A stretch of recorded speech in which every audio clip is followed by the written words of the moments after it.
Hello friends, welcome to ఛాన్సీ kitchen ideas. ఈరోజు మన ఛానల్లో స్పెషల్ రెసిపీ వచ్చేసి వంకాయలతో సింపుల్ అండ్ ఈజీ కర్రీని చేసి చూపించబోతున్నానండి. అప్పటికప్పుడు సింపుల్గా ఏమైనా టేస్టీగా కర్రీని చేయాలంటే ఇలా ఒక్కసారి ట్రై చేసి చూడండి. ఇంట్లో వాళ్ళందరూ కూడా కమ్మగా కడుపు నిండా భోజనం చేస్తారు. ఈ కర్రీ చాలా అంటే చాలా చాలా బాగుంటుందండి. మరి ఇంకా లేట్ చేయకుండా ఈ సింపుల్ కర్రీని ఎలా చేయాలో ఇప్పుడు చూసేద్దాం. అయితే ఫ్రెండ్స్, ఇప్పుడు నేను చేసే ఈ రెసిపీ మీకు నచ్చితే ఒక లైక్ చేసి సబ్స్క్రైబ్ చేయండి. అలాగే పక్కనే ఉన్న బెల్ సింబల్ని క్లిక్ చేయడం మర్చిపోకండి. ముందుగా దీనికోసం స్టవ్ పైన ఒక కుక్కర్ని పెట్టి ఇప్పుడు ఇందులో 2 స్పూన్ల ఆయిల్ని వేసుకోండి. ఇప్పుడు ఇందులో 1/2 టీ స్పూన్ ఆవాలు, 1/2 టీ స్పూన్ మినప్పప్పు, కొద్దిగా కరివేపాకును వేసి కొద్దిసేపు ఫ్రై చేయండి. తాలింపు ఈ విధంగా ఫ్రై అయిన తర్వాత 4 వెల్లుల్లి రెబ్బలను వేసి ఫ్రై చేయండి.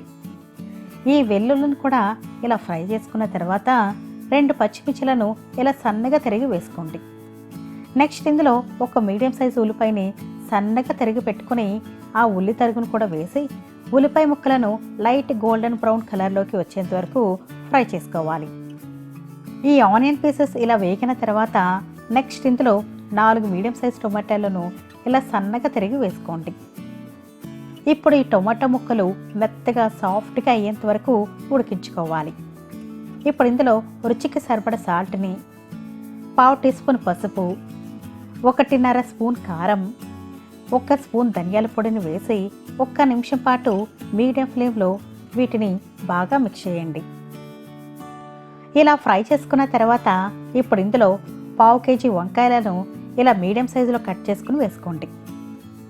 ఇప్పుడు ఈ వంకాయ ముక్కలు ఈ మసాలాలో 2 నిమిషాల పాటు మీడియం ఫ్లేమ్లో బాగా టాస్ చేసుకోండి. ఈ వంకాయ ముక్కలు ఇలా 2 నిమిషాల పాటు ఫ్రై చేసుకున్న తర్వాత ఇప్పుడు ఇందులో 1/2 లీటర్ వరకు వాటర్ని వేసి బాగా కలపాలి. ఇలా మనం మిక్స్ చేసుకున్న తర్వాత నెక్స్ట్ ఇందులో కడిగి పెట్టుకున్న 3 స్పూన్ల కందిపప్పును వేసి బాగా కలపండి. ఒకవేళ మీకు ఈ కర్రీ కొంచెం గట్టిగా కావాలంటే కొంచెం వాటర్ని తగ్గించి వేసుకోండి. ఇలా మిక్స్ చేశాక ఇప్పుడు ఈ కుక్కర్పై మూత పెట్టేసి మీడియం ఫ్లేమ్లో 4 విజిల్స్ని రానివ్వండి. విజిల్స్ వచ్చి ఆవిరి మొత్తం కూడా పోయిన తర్వాత ఈ కుక్కర్ యొక్క లిడ్ ఓపెన్ చేసి చూస్తే ఈ కర్రీ అంతా కూడా మెత్తగా ఉడికిపోయిందండి. ఇప్పుడు ఇంకా స్టవ్ ఆన్ చేసి మీడియం ఫ్లేమ్లో ఈ కర్రీని ఒకసారి బాగా మిక్స్ చేసుకుని ఇప్పుడు ఒక పప్పు గుత్తిని కానీ లేదంటే ఇలా పొటాటో స్మాష్ని కానీ తీసుకుని ఈ కర్రీని మనం ఇలా స్మాష్ చేసుకోవాలండి.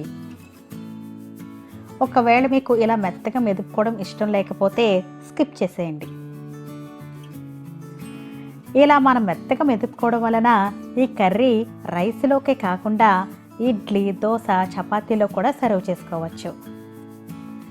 ఇలా మనం బాగా స్మాష్ చేసుకున్న తర్వాత ఇంకా ఫైనల్గా సన్నగా తరిగి పెట్టుకున్న కొద్దిగా కొత్తిమీరను వేసి మిక్స్ చేసుకుంటే మనకి ఇంకా కర్రీ రెడీ అయిపోతుందండి.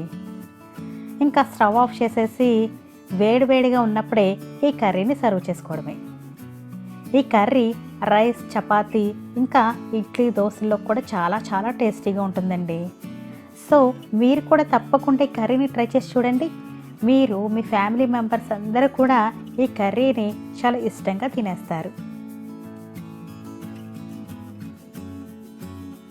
సో ఫ్రెండ్స్, ఈ వీడియో కనుక మీకు నచ్చితే లైక్ చేసి మీ ఫ్యామిలీ అండ్ ఫ్రెండ్స్తో షేర్ చేసుకోండి. అలాగే మీరు కానీ మా ఛానల్కి ఫస్ట్ టైం వచ్చి ఉంటే please subscribe to my channel.